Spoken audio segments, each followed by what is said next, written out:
Good morning, everyone. My name is Joan Patorf. I am here at UBC Okanagan, and I'm a professor in the School of Nursing and director of the Institute for Healthy Living and Chronic Disease Prevention, and delighted to welcome everyone joining us today for one of our co-hosted webinars with the North Okanagan Hospice Society. I do want to begin by acknowledging that the wonderful land and beautiful day that we have here today, on which we're gathering, at least here in Kelowna in the Okanagan, is the traditional unceded territory of the Syilx Okanagan Nation and its people. We are, as I mentioned, co-hosting this seminar today with the North Okanagan Hospice Society. And I do want to let you know that we have about an hour together, but there should be some time for questions and comments at the end. And I would encourage you to keep track of those comments and questions. And we'll invite you to type them into the chat box in the corner of your screen, and we'll read them out to our speakers so that they can respond to those comments and questions.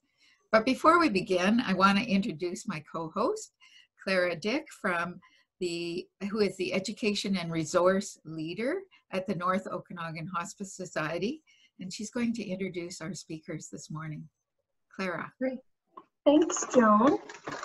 North Okanagan Hospice Society is so pleased to have an ongoing relationship with UBC Okanagan Institute for Healthy Living and Chronic Disease Prevention. It's our pleasure to introduce Laurel Gillespie. She's the Director of Advanced Care Planning at the Canadian Hospice Palliative Care Association. As well, we have Ryley Garagan with us. He's the Communication Officer, Advanced Care Planning, also at the Canadian Hospice Palliative Care Association. Laurel, I'll turn it over to yourself and Ryley. Great. Thank you so much, Clara and Joan, for inviting us to participate in today's webinar. We're delighted to be able to share some of the great work and information that we've been doing through the Advanced Care Planning Initiative and Capacity Building Project that's funded through contributions from Health Canada. So I'm going to actually just share my screen with you so we can go through and do our PowerPoint presentation that we've prepared. I just want to go back here. One more click and we should be good to go. So welcome everyone. I'm happy to share some of the great work that we've been doing over the past year and a bit. I did come into the project almost a year into it. So it made it a little bit of a challenge, but we're going to go over some of the overview of our successes, results from a national poll that we did, and some of the toolkits and resources that we've produced, as well as some progress to date that we've made around social media campaigns. And hopefully you'll be able to have some ideas and learn a couple of new things that we've tried in the last year that have been quite successful. So when we first started the project, the team was tasked with putting together a pan-Canadian framework around advanced care planning. And so they gathered together and they held a strategic meeting to get the team in place. And that was comprised of a Health Canada advisory group and a task group, some advanced care planning champions, and so on and so forth. So through a webinar-based consultation process, they held several meetings to come up with a work plan and a way forward. So putting it all together, part of that initial phases or initial stages of it was to conduct a national poll through Nanos and Nick Nanos polling company. And they had a sampling of just under 3,000 Canadians. And what was really interesting is that 80% of Canadians believe that advanced care planning was a really important process to engage in, but only 1 in 5 Canadians has done so. Another interesting acknowledgement from that national poll was that 40% of the Canadians that had, 40% of those that were polled, the age group that they identified as the ideal time to begin your advanced care planning was between the ages of 34 and 54. So that really struck a chord. And what we're finding too with some of our social media things is that our participation seems to be, the demographic seems to be younger and younger. So I think Canadians are really paying attention to advanced care planning and the importance of it. So here's some of those statistics here. But people think those conversations should start early and when they're healthy and when they're making their will. So part of our goal is to really sort of normalize the conversation around advanced care planning and having people begin to believe and to think that it's a part of a normal, natural process, that, you know, we do our financial planning and our estate planning, and we're going to get a puppy, and we go through these painstaking processes of ensuring that we do all the right things in order to be successful in that endeavor. But we often forget about our healthcare needs until often we're either diagnosed with a serious illness, or there's a sudden tragic occurrence, or a terminal illness. So, as I mentioned before, so the respondents indicated their conversations would be better supported with families and friends and their healthcare providers, and that they really would love to see more resources. So we've been working hard to ensure that we create some resources that really resonate with the Canadian public. So from that poll, we worked on developing social marketing campaigns and social media engagement activities, and looking at educating and training healthcare providers, lawyers, financial planners to support their clients and patients through their process of ACP. So some of the projects that we looked at was, we created the Pan-Canadian framework, which looks at, it's a higher level document that's designed or really meant for decision makers at a legislative piece or at a higher level. We also created a legal public toolkit, our legal toolkit, that was made by lawyers or created by lawyers for lawyers in their setting. And as well, an offshoot of that happened to be that we developed a public facing document that actually looks at the idiosyncrasies between each province with the laws as they're respected to advanced care planning, because it's a little bit different. So some provinces call them, they don't call it an advanced care plan, they use, you know, medical directives or advanced directives. Some provinces call it substitute decision makers, some provinces call it statutory decision makers, etc. So it can be very confusing for some people because the lexicon of language is quite different. So the Pan-Canadian framework, and I will apologize to you, I have really bad allergies, and for some reason this week they're particularly bad. So if I'm got a runny nose, I'm sorry. I've taken my allergy, my Reactin today, but it hasn't quite kicked in. So back to the Pan-Canadian framework. So there's 4 pillars basically that it's set on, and that's extending the partnership network, building supportive systems, engaging and educating all stakeholders, and then measuring the impact of those approaches. And with this, we have to be mindful that there are various jurisdictional segments that these are all going to cross over. So at the local community level, the municipal, the provincial, as well as federal level. So it's kind of we created an actual model to sort of demonstrate that, and it's coming up further.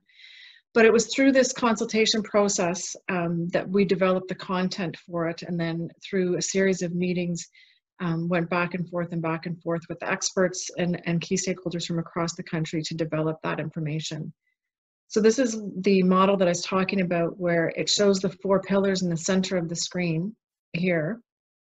And that it's a constant feedback loop, that these are always going to be intersectioning and developing. And then if you look at the personal level, the local community, the provincial and territorial, that it's a continual flow. And that, you know, once you engage with this advanced care planning initiative, it's something that has to be revisited often. With the life planning model that you see on the right-hand side of the screen, that was one that was developed that went into the legal toolkit and the public-facing legal toolkit to show people and to demonstrate that healthcare planning for your future healthcare needs is a natural life of living well, and a life well lived is a life well planned. So I'd like to see that expanded and have a couple of other things included in there as we progress in the years to come, hopefully. So, because there's a lot of different things, a lot of different areas that advanced care planning touches upon throughout one's life, not just the financial and estate planning. And my mouse is really sensitive today. So again, so looking at the legal toolkit, It was created in partnership with 2 law firms across the country. So Tork and Mains in Toronto and Harper Gray out of Vancouver. And so what they did was they found that sometimes the medical community and the clinicians and physicians often don't speak the same language as lawyers, and the lawyers don't speak the same language. So the lawyers were saying that they found that it would be extremely helpful to have a resource tool for them to help guide these conversations when they had clients come in to talk about financial and estate planning. It's estate planning first, but so they developed and designed this resource so that they could easily segue into these conversations around future healthcare needs. And the really nice thing that I like most about that particular resource is it goes through a scenario-based series of questions so that the lawyer can speak to the client and say, well, you know, imagine, if you will, you were faced with XYZ, what would you like to happen? And here are some ideas or some things to choose from, just to pause for thought. So the uptake of this, there's been several conventions that the lawyers have had across the country, and they've been presenting it. And the uptake has been very, very favorable.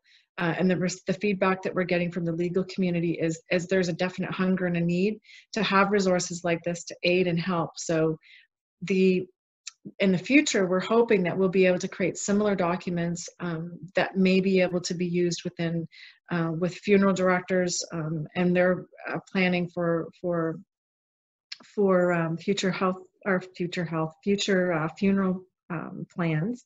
And in addition, we're actually hoping to maybe bridge into the financial sector, working with maybe one of the primary banks in Canada, and have some resources around the financial piece as well. So the public-facing toolkit, as I mentioned, in plain language, it summarizes the process of healthcare consent capacity and substitute decision-making. And I think one of the most unfortunate things is people don't realize is that if they don't have someone identified as a substitute decision-maker, then through a hierarchical process, you will have one assigned to you. So those are also clearly delineated in this resource. And I should mention everything's available on our website in both French and English. We would love to be able to produce them in other languages, but funding, such as it is, doesn't really allow us to do a lot of work around that area. But hopefully one day, fingers crossed, and with good intention, we'll get there. But this one in particular, the public has really, really been very grateful to have this, because it gives a clear understanding of what those norms are within the province or territory that they live in. And with the exception, of course, of Nunavut, which does not have any legislation around advanced care planning at all. Another thing is we've been in some meetings in the last month or two with Quebec to try to creatively look at our workbook to meet their needs, because again, Quebec has a very different approach. It's medical directive driven. It's a yes or no, and there's no gray in between in terms of what your wishes and beliefs might be around your healthcare needs. So progress to date, we had this was done at the beginning of our project, and I know there's a lot of information on that screen. It's hard to read, but it's sort of just the workflow of how we're putting out the project, and then looking at what the outcomes will be over the longer term. So our long-term care, did I go too fast? I'm sorry. Public-facing toolkit. Yeah, the progress to date. And then the next section I wanted to talk about was long-term care. And, you know, everything's kind of been put on hold for now around our long-term care planning resource toolkit that, you know, and with the unfortunate events around COVID, it's sort of slowed down our work to a snail's pace. But I'm really hopeful that we'll have some lessons learned from this that we can incorporate into the overall document. So we had our first meeting in January where we struck a committee, a task group really, to look at the long-term care resource toolkit. So we're working on creating a toolkit that's national in scope, but that has very different specific sections that are very specific to the needs of the individual when they show up on the doorstep of the long-term care of the long-term care facility. So users can easily just skip to sections that apply to them. So you may have some unique situations on whether or not the person has dementia or various other comorbidities that make their situation quite unique and more of a challenge because they have higher needs. So one of the first things that we looked at was to do an environmental scan to look at best practices and what the needs were across the country. So we created the survey and we first put it out in February, and we got a very low response rate. So we decided as a task group that we would hold that off until after things had died down a little bit around COVID, and then revisit it. So one of the top researchers in the country around advanced care planning and long-term care is Sharon Castellanen out of McMaster University. I'm sure, Joan, you've probably worked with her on some research projects before. So she's teamed up with her research team to do the iSpa project. And she's also done a very specific focus around the work with dementia and serious illnesses. So we are hopeful that we'll be able to get this resource tool completed over the next couple of months. Again, you know, COVID pending on how that will unfold for us. But we are looking at rolling it out in the fall. Come September, that it'll be available for broader distribution. So the SPA LTC model looks at strengthening a palliative approach in long-term care. So before, you know, there's a process of before they go into long-term care, and then as the resident declines, and that's probably why they're going into long-term care in the first place, but it also follows through post-death and through the bereavement process with support for the families and the staff. So another really great resource that we're working on in partnership with the Canadian Home Care Association is a community and home-based ACP provider toolkit. And again, same sort of situation is that we found ourselves stagnated due to COVID. These projects are in place. So the whole Canadian Home Care Association has created sort of this ask before, share and respond model when it comes to advanced care planning out at a community level. And it's been quite successful in its feedback. And so they want for people to have early and ongoing conversations and share an understanding and continually communicate their wishes, and then respond and reflect decisions in care plans and legal papers at the community level.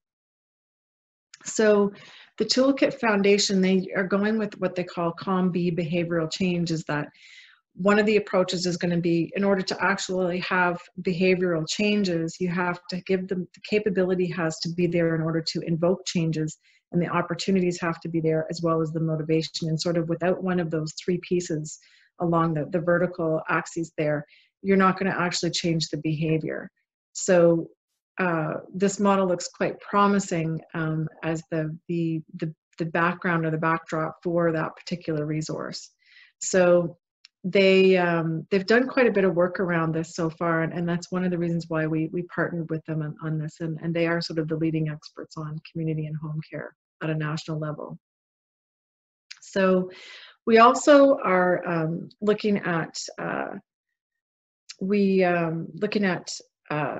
expanding some of the scope of our project. And we don't have a lot of wiggle room to change the scope a lot, but what we've found is that one of the underserviced segments of our population is those who live in poverty and correctional facilities. So we're looking at trying to adapt some of our advanced care planning resources to meet the dynamic needs of those who do live in poverty and correctional services.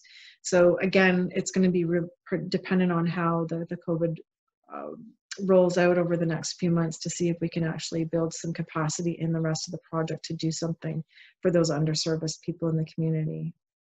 So I'm going to talk about our workshop in a box. So one of the challenges that we find with people going out in the community to do workshops around advanced care planning is there's not really a standardized process for that. And there's lots of really great work being done. But again, it can be quite confusing because the laws are different in each province. So we're creating a universal workshop in a box that can be adapted to, you know, if you wanted to do an advanced care planning workshop and have a focus around dementia related issues, or one around a different, like a kidney dialysis situation. So that at the community level, you can adapt your workshop to meet those needs. But we needed to find something that had some consistency on delivery and some sort of standards of practice that was universal across the country so people could go to it. And we're looking at developing 2 different ones that would be, you can adapt it to be a 60-minute or 90-minute guide, if you will, and how to conduct these workshops. So, and it's exciting because I did just receive my first draft of it last Saturday, and had a good look at it. So it's coming along nicely. So one of the challenges, though, with this workshop in a box, and is that, and it's a requirement of our project with Health Canada, is to conduct some pilot studies with that actual workshop in a box, is to identify 10 to 20 organizations across the country to run these pilot events, to look to see how we can improve the process of conducting advanced care planning workshops and make them adaptable to meet the needs of the community. So we will be putting some calls out on our e-blasts that come through CHPCA, through our community of practice stakeholder group, and be putting the ask out there for people to volunteer to host and run a couple of these workshops so we can get the feedback to learn how to adapt them and make them even better. And really, if anybody has any contacts out there at Saskatchewan, Manitoba, New Brunswick, those seem to be provinces that are really tend to ask a lot for additional resources, and if we are developing anything to help them in their communities. So please feel free to get in touch with us if you have any ideas around how we can help in those areas. So I'm going to hand it over to Ryley. Ryley's going to talk about some of our data analytics and the social media and the communications piece. So thanks, Ryley. Thank you, Laurel. So hi, everyone. I'm Ryley Garagan. I'm the Communications Officer for Advanced Care Planning Canada, in case you came in late. So yeah, as Laurel said, I'm just going to walk us through our analytics, our social media tactics, what we have going on, and some new things that we're doing this year. So as you can see here on the screen, we have 2 websites, Advanced Care Planning and My Speak Up Plan. We started doing the analytics around this late 2018, but we really added more analytics tracking into 2019. And from 2018 to 2019, the users that visited the websites increased by about 40%. So we're making good progress moving forward, and it continues on through this year. And Laurel, if you can switch the slide, that'd be great. Thank you very much. So Facebook is our primary tool for social media outreach, as its demographic really aligns with our target audience. And as Laurel said before, we've noticed a shift into younger generations starting to pick up our content. So moving forward, we'll keep this in mind, and as well as Facebook, look into Instagram, other social media outlets as well. So the number of followers on Facebook is up 30% from last year, but the most important statistic that we see is the number of users being driven to the website from Facebook, which is up from 100%, or up over 100%.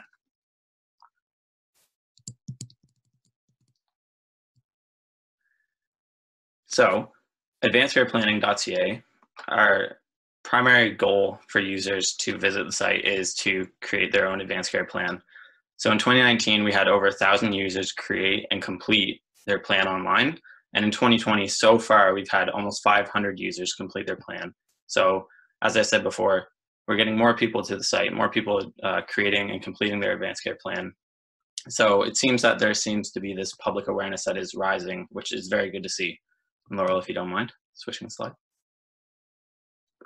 Thank you. So on advancedcareplanning.ca, we have a resource library. We host materials, resources, educational tools to help assist the awareness of advanced care planning for the public. And from July through December 2019, we had almost 5,000 downloads from the resource library. And so far this year, from January through April, we've already had over 6,000 downloads from the resource library. So as you can see, there's quite an increase there. And Laurel, thank you. So 3 of these products that we have available on our site through this resource library is, as Laurel mentioned, the Pan-Canadian Framework, the Lawyer Toolkit, and the Public Legal Toolkit.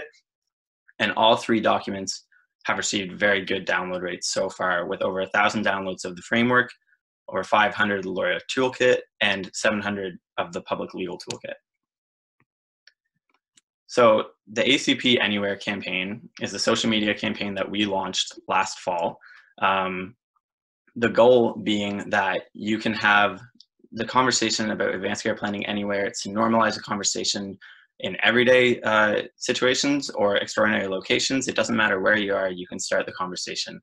So, through this campaign, we discovered that across the world, there's groups of people, there's organizations trying to do the same thing that we're doing. So it was really the first opportunity that we had to kind of all get around one hashtag and see what people are doing across the world. So it's a very successful campaign. Please look forward to probably seeing it this fall. It's something that we want to keep doing because, you know, we can have the conversation anywhere, so why not promote that message? We also have the Acp Podcast, which launched last July. It's a podcast that we invite speakers to come on to talk about advanced care planning, any topics regarding advanced care planning, the experiences of our guests, healthcare professionals, everyday people who just want to know more about advanced care planning. We host the conversations to just help spread that awareness and that knowledge around advanced care planning. The podcast is great. It's available on our website, on Spotify, Apple Music, etc. And it just provides an alternative. You know, Facebook, social media is great, but not everyone is on social media. Sometimes you just want something to listen to while you're going for a walk around the park or going for a drive. It just creates more accessibility to know more about advanced care planning. So this year for Advanced Care Planning Day, our 2020 theme was Your Care, Your Wishes. Start your advanced care plan today. So really just encouraging active participation in your advanced care planning discussions. So similar to Earth Day, where from 6 to 8 p.m. you will turn the lights off to, you know, just create awareness and support what Earth Day is all about. We were pitching more of a between 6 to 8 p.m. sit down with your family and your loved ones and share your wishes and values, just so everyone is aware of what's going on and what you wish for. And you don't even have to start the conversation and finish the conversation that day, but just start the conversation. Just let people who you care about and people that you care about know each other's wishes and values. And this year, during that 6 to 8 p.m. time, we decided to have a fireside chat, which was about experiencing grief. It featured Yvonne Heath from Love Your Life to Death, Dr. Nahid Dassani, and Maurice Bouvet. It was a great conversation. It was very well received, so much so that we've had another fireside chat just yesterday, which will be online on our social media channels soon. And we look forward to continuing these types of fireside chats in the future. So the branding tagline for this year's ACP Day was, "Today's the day, a life well lived is a life well planned," just to further emphasize advanced care planning as a normal and healthy part of life planning. Just normalize a conversation. There's no better day than today to start the conversation. So 3 really exciting new things that we have this year for advanced care planning. What we have going on is, first, our partnership with IMD. And for those of you who are unaware, IMD is a digital-based platform that presents healthcare information at over 6,000 bedsides across Canada, pharmacies, doctors' offices, etc. So we get to put our content and host it on their profile. That's just another way to reach even more Canadians, to educate, engage throughout the ACP process. And we're very excited, and we're looking forward to working with them further to see how much further we can really push this information out. So the second thing that we have going on, which is also very exciting, is Behind the Scenes. So Behind the Scenes is a United States television show production company that approached CHPCA with interest in doing a documentary about advanced care planning in Canada. So hosted by Lawrence Fishburne. You might recognize him from The Matrix or other Hollywood films. But the documentary will run for 1 year on PBS. We also have a PSA commercial that will be able to run 20 times on primetime television, such as on channels such as CTV, CBC, etc. And North American household reach will be around 60 million. So across North America, it will be reaching a lot of people. We're looking to hopefully have this released soon. But as Laurel mentioned before, with struggles and issues around COVID, there's been some difficulties in having the release date firmed up, but please stay tuned. We'll have information about that in the future. And the third thing, the most excited personally as a music fan that I'm excited for, is the song called Say. So late last year, we approached Tara Shannon, who is an award-winning Canadian artist, to write a song about advanced care planning, about, letting your loved ones know your wishes and saying everything and saying everything. So this song was released just recently, April 24th. It's available on Spotify, Apple Music, other streaming services. It's on our website as well. In the coming weeks, there will be an accompanying music video, and it's a great song. It's just very wholesome. It's about, saying everything that you want to say. It's about, knowing that you prefer the Beatles over the Stones or milk over cream. It's about knowing your loved ones, knowing what your loved ones is like, what their life is all about. But when it comes down to it, knowing the hard decisions that you might not be able to make, but saying that, having that conversation, knowing what's going on. So yeah, we're really excited about this song. Like I said, it's available on Spotify, Apple Music, YouTube, our website. Please check it out if you're interested. But yeah, we're really excited, and there will be a music video coming in the coming weeks as well. I just wanted to add to that too, because this is a new development that's not really on the forefront of our minds, but we're super excited about it, is within 3 hours of the song being released on Apple iTunes and Spotify, Tara was contacted by promoters in the Toronto area to push this out on commercial radio. So that's pretty exciting, because normally in the music industry, people have to go out and sort of promote and market their own stuff and hope that people will pick it up. So we could be hearing, fingers crossed, we could be hearing our song Say being played on radio stations across the country. But it's no guarantee. It's going to depend on the public and what resonates with them. But Tara's also going to be recording the song en français, pour tous les Canadiens comme francophones, which is super, super exciting for us. And I don't think it's ever been quite done before, but that the element of using music as a medium to help start the conversation. So people could say to their loved one, oh my goodness, have you heard this new song? Let me play it for you. And then it at least maybe will act as a trigger to engage and start the conversations. Thanks, Ryley. Sorry. No problem. Thank you for adding that. That's very exciting. That's all I have to update on. Moving forward, back to Laurel. So I'm just going to sort of quickly go through our project key activities for this year. So we have to try to play some catch up with some of the delays around COVID, and that's to be expected and will be the norm for many people, I'm sure. But we're hopefully going to be on target for the end of this project that ends, I believe it's August 2021. And we'll have to see where we're going to go with proposals for continuing the work that we've been doing. I should mention that just in addition to the updates on our reach publicly, is I believe that for the month of April, we had almost 42,000 interactions on social media. And that's been unheard of and has set a bit of a precedent for the organization Canadian Hospice Palliative Care. So we're getting some traction, and people are really starting to pay attention to that. But there still will be some barriers that we have to overcome. So we're going to be looking at updating a distribution list that we can better promote it rather than just piecemeal. And continually evaluate and shift our campaigns as they're ever changing, and who would have 3 or 4 months ago predicted that we'd be where we are today. So it took a lot of last minute brainstorming and coming up with some ideas around how we can still get the message out there, and also being sensitive to the COVID situation where we wanted to remain effective but not offensive.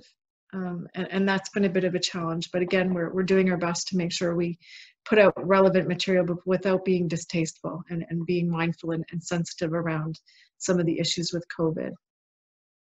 So we're going to complete the social marketing campaigns over the next year, but again, continually revise it as I talked. about. And we do have a really great team that we work with. Our social media guru, Andrea, has been wonderful in getting the message out and is more than happy to, if you have events in your area, please forward them along to us. And we'll have our social media person push it out and promote it across our channels. And I think that one of the greatest things that we've learned is through that spirit of collaboration, we can all help each other in creating a more compassionate world and one that has a better understanding around advanced care planning and what we do in the palliative and hospice realm or world. So please keep in mind that we're happy to always share any information you're trying to push out through our channels and our social media streams.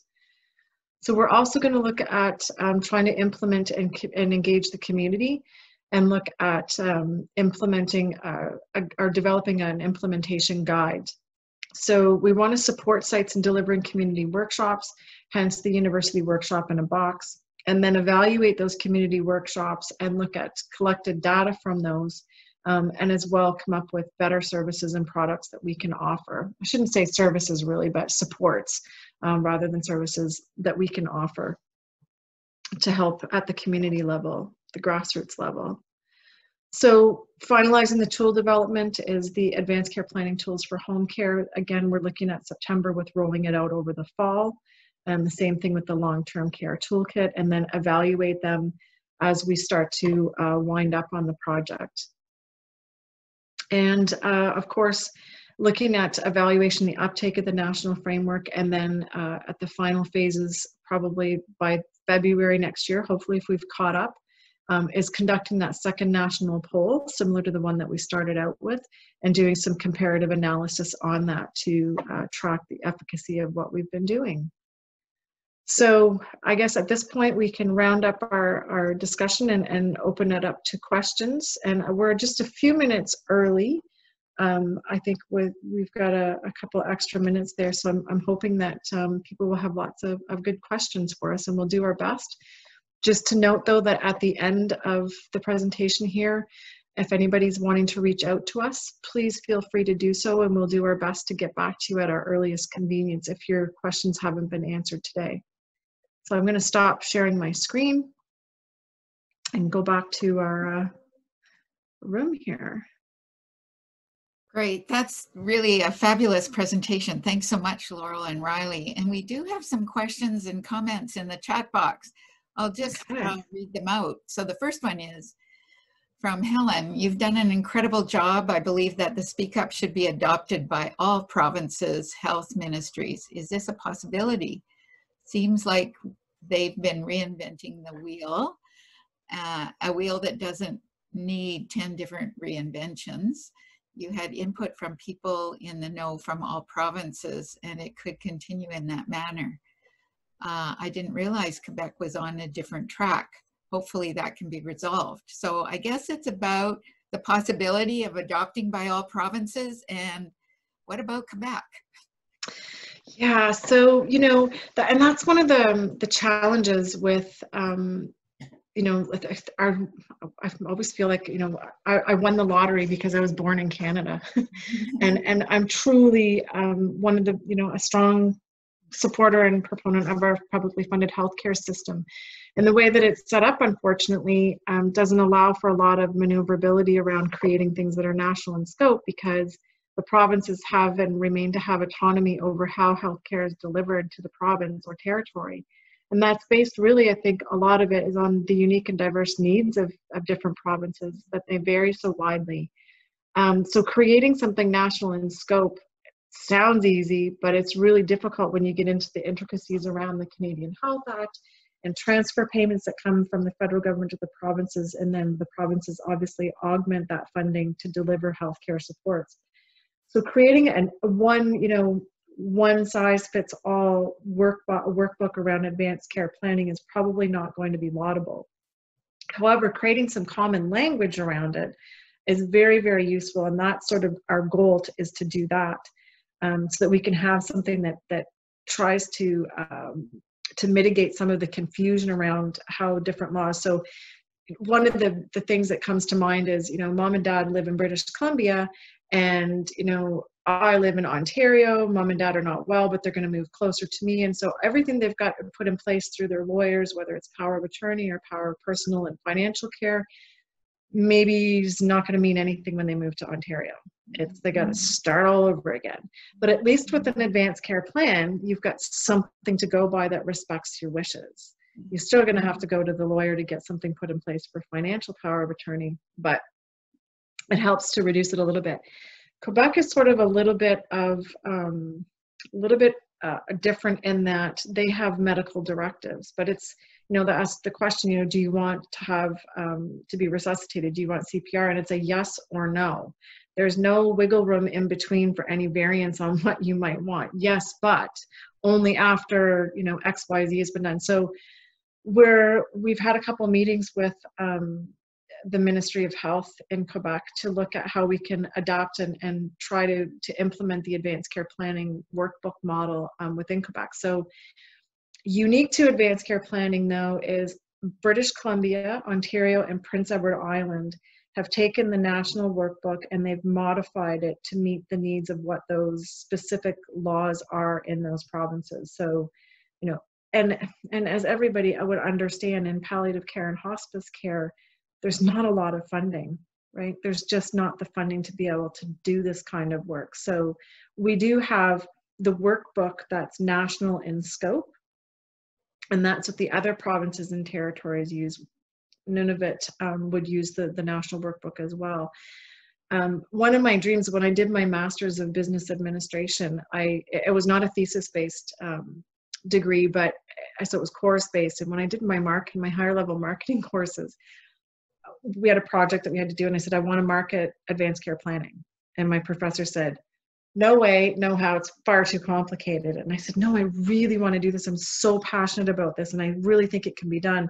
So my dream, and part of that project that I did many years ago, was to actually have a QR code that's tied to our driver's license and our health card, because we all have one of those two, right? So problem with things that are documented and just written on a piece of in a workbook or a paper is you can tell your family physician about it and what have you, and you can tell your loved ones. The substitute decision maker obviously is going to know where it is, but it's maybe not readily accessible. And we want to have stuff that just boom, you've got access to it, and it would be easy to update because you could have your profile online with those service profiles and go in and you could modify it maybe electronically one day. So that's my dream, is to have that QR code or something similar identified easily on our health card and our, maybe next project. So around the Quebec thing, we're working on it.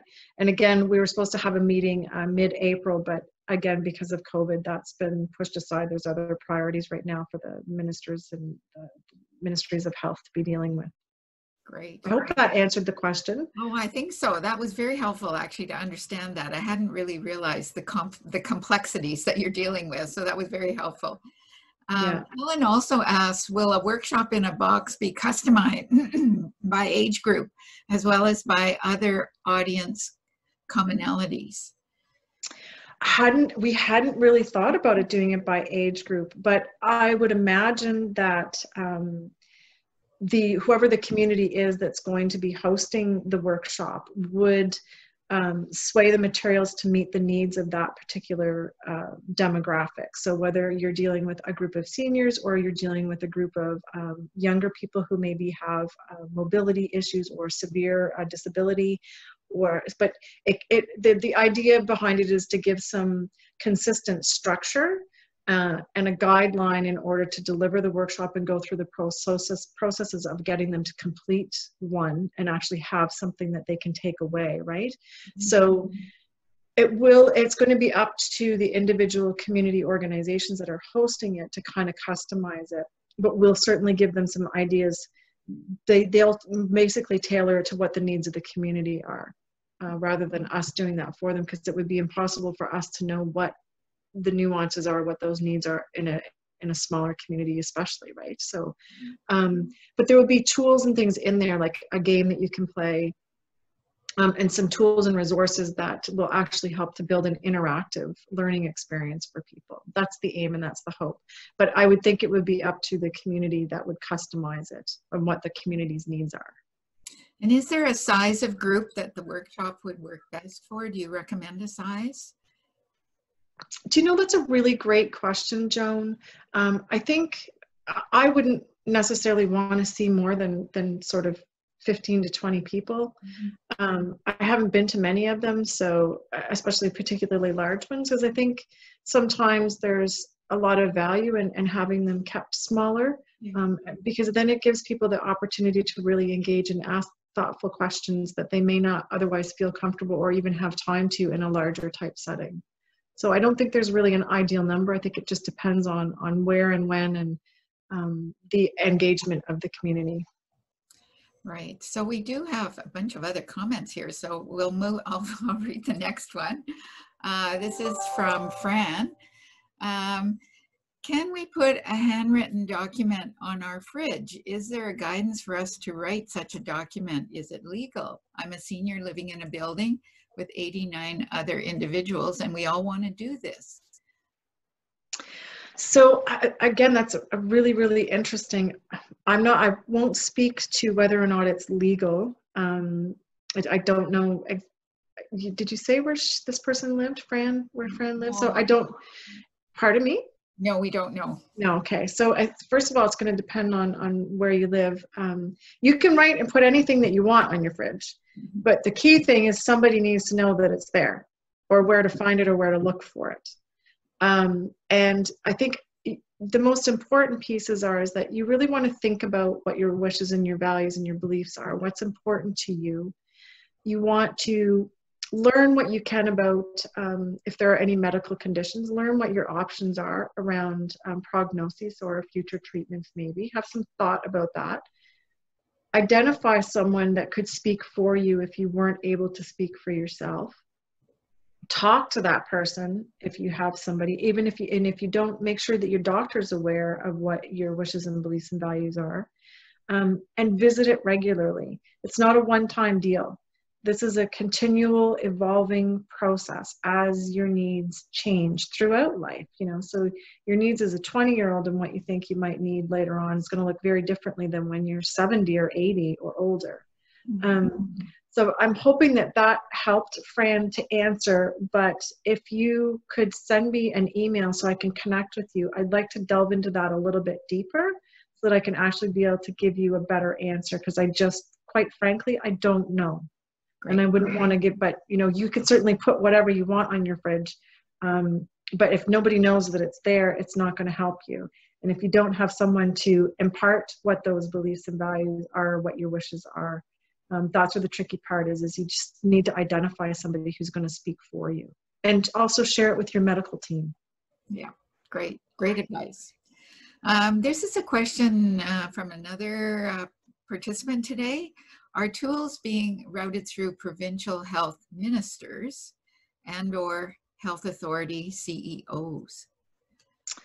Not to my knowledge. I mean, we have everything available on our website, and people can go in and download them, but no, we don't have, like in British Columbia, you have the British Columbia Centre for Palliative Care, and I believe their model of funding is through the Ministry of Health. So I would assume that the products that they're producing and the resources that they're producing are disseminated down and filtered through the Ministry of Health in BC. Other provinces, I'm not aware of. The other organizations that we quite commonly work with are just provincial associations on hospice palliative care for the most part. So I can't really say whether they're not to my knowledge that they're being disseminated through provincial health ministries, Great, or their offices or health authorities. Okay, so Joanne says, this is a great presentation, and I have to agree, very helpful. My colleagues and I are doing some online events around getting the conversation started. Is Laurel our contact at CHPCA to discuss getting our events pushed out? That would be Ryley. So, and people might not know this, is that, so CHPCA is a very small organization. We are very small, but very mighty. And the Advanced Care Planning project, it's myself, Ryley, and a 50% project admin. That's it, running this national program. So we're doing a lot of work with not a lot of people. But you could contact either myself or Ryley, and we'll make sure if you're trying to get an event and spread the word that this is happening to engage people and get people to participate, we're more than happy to collaborate and share your information. And in fact, we like to do that, because the more we work together, the more effective we are in actually helping people and making an impact. That's great. That's great. And you could, for such a small group, you amazing work. I can't read the next comment. I'm not sure what happened with the typing there, but so I'm going to go to the next one from Maria. Do you think this could be included the dental health care in the advanced care planning? So something around dental health care. Oh, wow. Whatever, that ever be nice. I would love to see, I would love to see there be a national dental program one day. Yeah. And I'm sure many people that are joining us today would agree that dental health is related and impacted or impacts other health issues. So certainly, I don't see why not. But if something about your dental care is really important to you, you by all means would put it in your advanced care plan. So, and it's funny how Rye's probably going to get tired of hearing me talk about this, but I was at 38 years old, and today is actually my 13th anniversary of being in remission. I was diagnosed with breast cancer. So my youngest daughter was 6 at the time.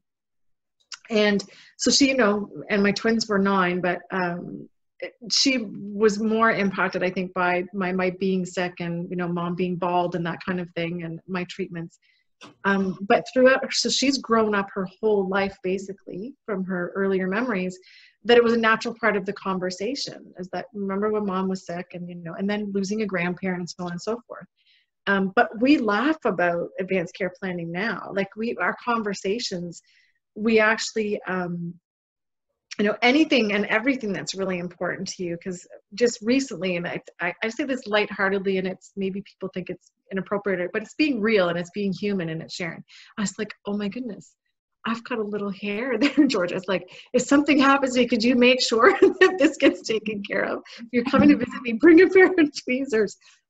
Make sure it's in my advanced care plan. But so whatever, certainly your dental health care, and make sure that your dental care is part of your needs that are met. By all means, it can go in there. Whether or not wherever you end up being, if when you're not able to speak for yourself, I would hope that there's access to dental care. Great.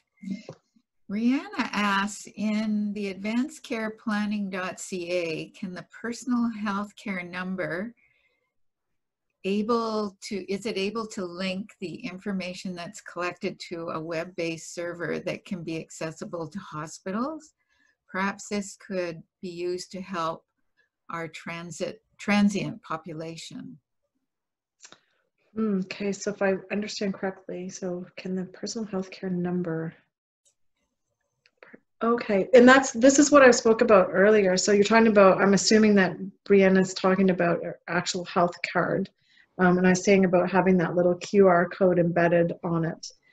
So that just one little quick scan and poof, anything and everything is right there with respect to what your wishes are in terms of your health care needs or desires, and what's important to you. So that's my dream. That's my goal, is that one day I'd really like to see that happen. So, and that's the idea behind it, is that it's rapid accessibility.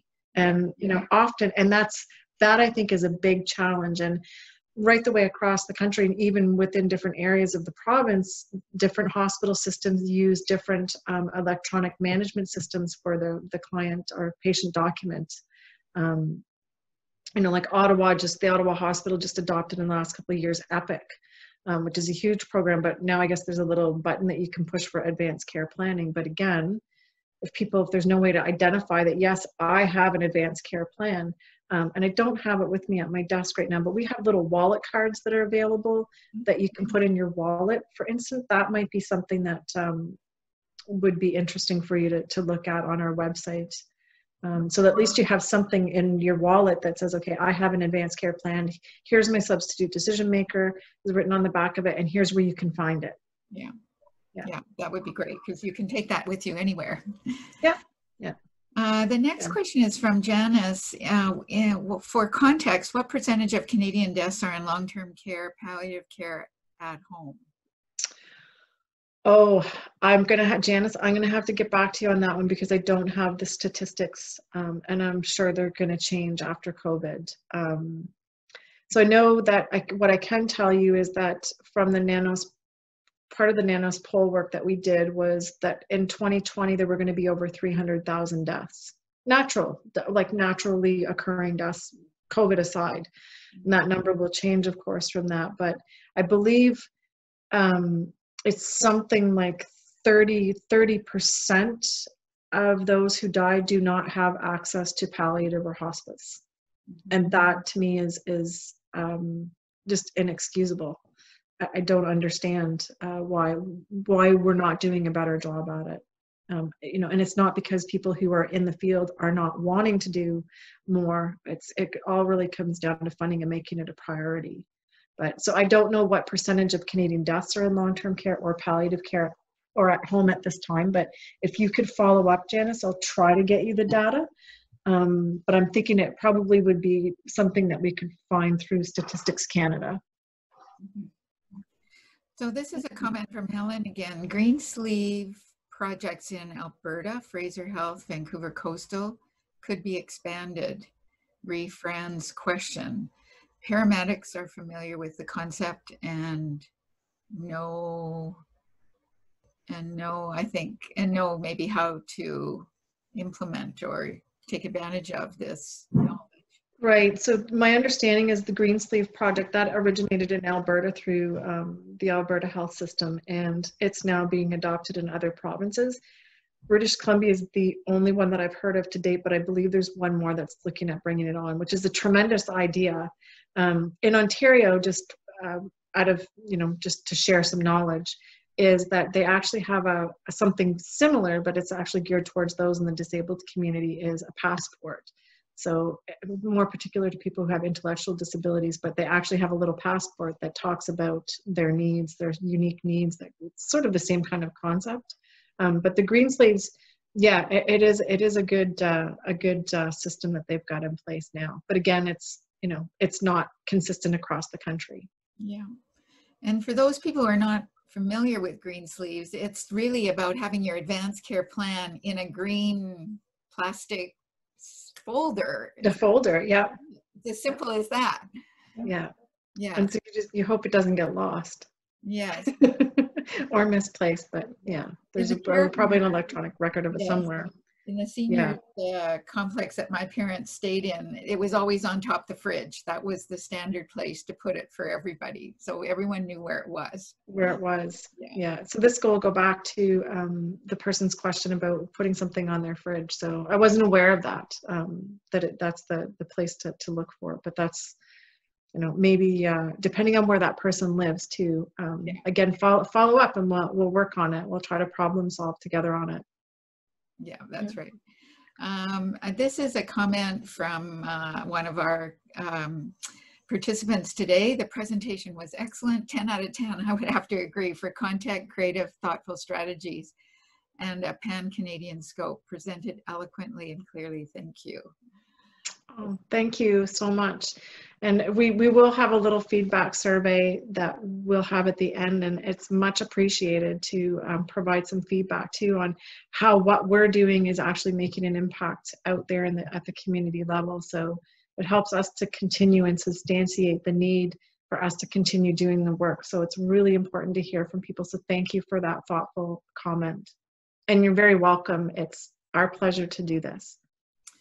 And we have one last comment about the green sleeves, a suggestion. Some people aren't comfortable having their green sleeve out in the open. So instead, the front door could have a sticker indicating the green sleeve exists, and then a prominent note on the fridge will direct where the forms are in the home. So another tip for people who are wondering about where to keep their green sleeve. So. Yeah. I again, and privacy issues are always of a concern. But I still, I like the idea of having that little QR code embedded, because then nobody sees or knows or has access to it, but officials who would be using your card in the capacity of whether or not you're in an emergency room type thing. So, or even at your doctor's office. Mm-hmm. You know, you can scan it and bring it up on the doctor's computer and review it together and ask questions. Or one day, dreams come true. Someone told me one day recently. Yes, dreams do come true. Yeah, and I can. Clara, I thought maybe I'd give you the last word here. We're almost out of time. Oh dear. Oh, I do have one question that, Laurel, you started to address it when you talked about your story about, you know, bring a set of tweezers. And Ryley, you had talked about having that conversation, you know, from 6 to 8 p.m. with your values and beliefs and what's important to you. One thing we've seen is that some people have a hard time teasing out and naming what's important. And they may not actually realize that you can ask for a pair of tweezers because that's important. So are there any tools that you've developed that would help people tease out their values and be able to name them? Mm-hmm.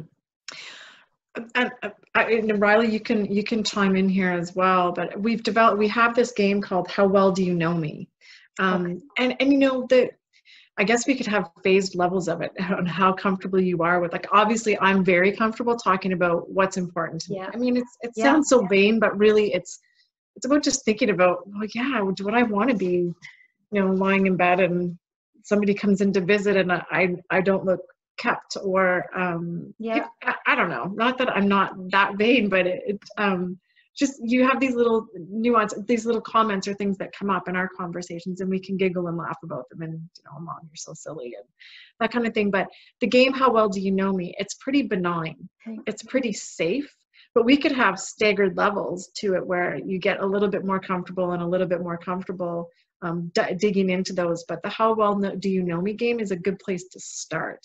And there's just some reflective thoughts in the game and things that maybe you wouldn't have thought of that pose to prompt or act as prompts. So I think that's kind of where you're getting at, Claire, is it's the prompting, because you really want to get down to the nitty gritty, but the person's maybe not ready yet to start talking about the finer details. And it's not like you do this and you start it and you have to think of everything right then and there. It's just, you got to start somewhere, and it starts with the conversations.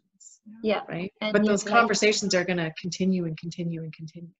Yeah. And like you say, it's a series of conversations. But you're right. Starting the conversation, speak up, and just start to talk about it. So, I mean, at North Okanagan Hospice Society, we hold workshops about advanced care planning, and much of it is exactly what CHPCA is doing. It's providing opportunity to have the conversation and providing tools and links to continue to having those conversations continued. So well done. Thanks. Yeah. I'm sorry we've run out of time. I think we could talk about this for a long time, but our time is up. But on behalf of Clara and myself and all of the participants that joined us today, my warmest thanks to both you, Laurel, and Ryley, for joining us today. This work is so impressive. I think these tools are going to be so helpful. And what a model of knowledge translation and dissemination. It's really fabulous. A great model for all of us, no matter what field we're in. But I think this will be really very valuable in supporting people with advanced care planning across Canada and beyond. And I'm really looking forward to hearing the song. So I must go and look for it. So it's beautifully done. Thank you very much. You're very, very welcome. It's great. And thanks to everyone who joined us today as well. And again, thanks to the North Okanagan Hospice Society who helped co-host today's session. So once again, thanks so much. And we look forward to staying in touch with you, Laurel. Absolutely. It was our pleasure to join you today. And thank you so much for the invite. And we're happy to come out anytime. Great. All right. Bye for now, everybody. Bye. Be well, be safe, everyone.